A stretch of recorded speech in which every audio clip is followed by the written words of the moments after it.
Hello बच्चों, चलिए प्रश्न को पढ़ते हैं। बेंजीन से कैसे प्राप्त करेंगे एनिलीन, यानी बेंजीन से एनिलीन का निर्माण करना है। तो आइए सबसे पहले प्रश्न की मुख्य उदाहरण पे बात करते हैं। मुख्य उदाहरण, बेंजीन का नाइट्रीकरण इलेक्ट्रॉन से नहीं प्रतिस्थापन क्रियाविधि है। प्रतिस्थापन क्रियाविधि है।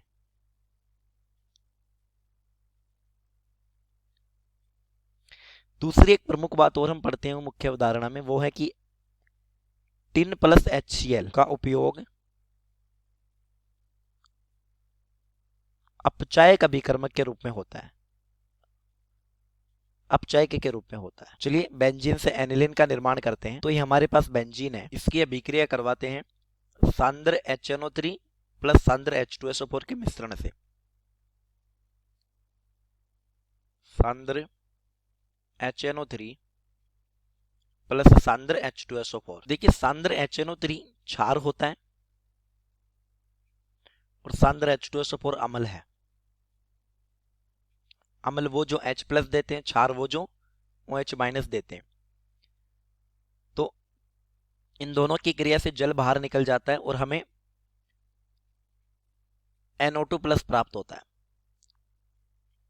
ये NO2 प्लस हमारे लिए इलेक्ट्रॉन से नहीं होगा। अब अभिक्रिया में बेंजीन का कोई भी एक पाइबंध टूट जाता है। मान लीजिए ये वाला पाइबंध टूट गया और NO2 के साथ, NO2 प्लस के साथ हमारा जो इलेक्ट्रॉन है उसके साथ बंध बन जाता है। जब इस कार्बन ने यहां बंध बनाया होगा तो इस वाले कार्बन पर धनावेश रह जाता है। चलिए देखते हैं। तो हुआ क्या, यहाँ NO2 जुड़ गया और इस कार्बन पर रह गया धनावेश। अब बेंजीन अपनी एरोमेटिकता हासिल करना चाहेगा तो इस कार्बन पर जो हाइड्रोजन होगा वो H प्लस के रूप में बाहर निकल जाएगा और अपने बंध के दोनों इलेक्ट्रॉन बेंजीन वाले को देगा, जिससे धनावेश खत्म हो जाएगा और हमें उत्पाद के रूप में नाइट्रोबेंजीन मिलेगी। इसको बोलते हैं नाइट्रोबेंजीन। इस पूरी प्रक्रिया को नाम दिया जाता है नाइट्रीकरण। मुख्य उदाहरण में हमने पढ़ा था नाइट्रीकरण। लेकिन हमसे तो बेंजीन से एनिलीन पूछा था, तो अगले पद में देखते हैं। बने नाइट्रोबेंजीन का टिन HCl की उपस्थिति में अपचयन करवाते हैं, टिन प्लस HCl, और यहां पर हमें मिल जाता है एनिलीन। हुआ क्या था, SN है वो टूट जाता है, SN plus two electron. HCl टूट जाता है, H plus plus Cl minus.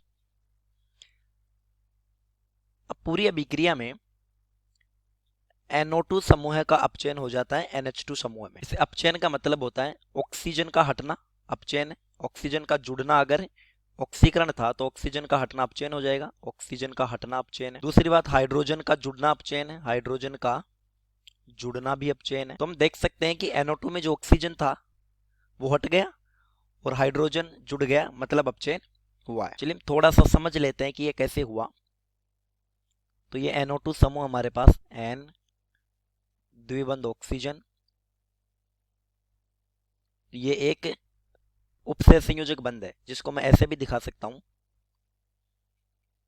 N द्विबंध oxygen, oxygen इस पर ऋणात्मक चार्ज और नाइट्रोजन पर धनावेश, क्योंकि इलेक्ट्रॉन जो है वो नाइट्रोजन से ऑक्सीजन की तरफ गए थे। 2 H प्लस जो HCl से मिल रहे थे और 2 इलेक्ट्रॉन जो टिन से मिल रहे थे। तो इस ऑक्सीजन पर भी ऋणावेश आ जाएगा और होगा क्या, हाइड्रोजन ऑक्सीजन के साथ जुड़ जाएंगे और हमें कुछ ऐसा देखने को मिलेगा, OH OH। अब यहां से H2O का निष्कासन होगा और हमें मिल जाएगा, इसको बोलते हैं नाइट्रोसो समूह है। जब ये बेंजीन के ऊपर लगा होगा तो इसको नाइट्रोसो बेंजीन बोलेंगे। फिर 2 H प्लस और 2 इलेक्ट्रॉन, फिर अपचयन होगा और अब हमें मिल जाएगा NHOH, फिर 2 H प्लस और 2 इलेक्ट्रॉन, यानी इस अभिक्रिया में कुल हमको 6 हाइड्रोजन चाहिए होंगे अपचयन के लिए और फाइनली हमें NH2 समूह मिल जाएगा। नाइट्रोबेंजीन से एनिलीन का निर्माण प्रयोगशाला विधि है। चलिए उम्मीद करता हूं प्रश्न समझ आया होगा। धन्यवाद।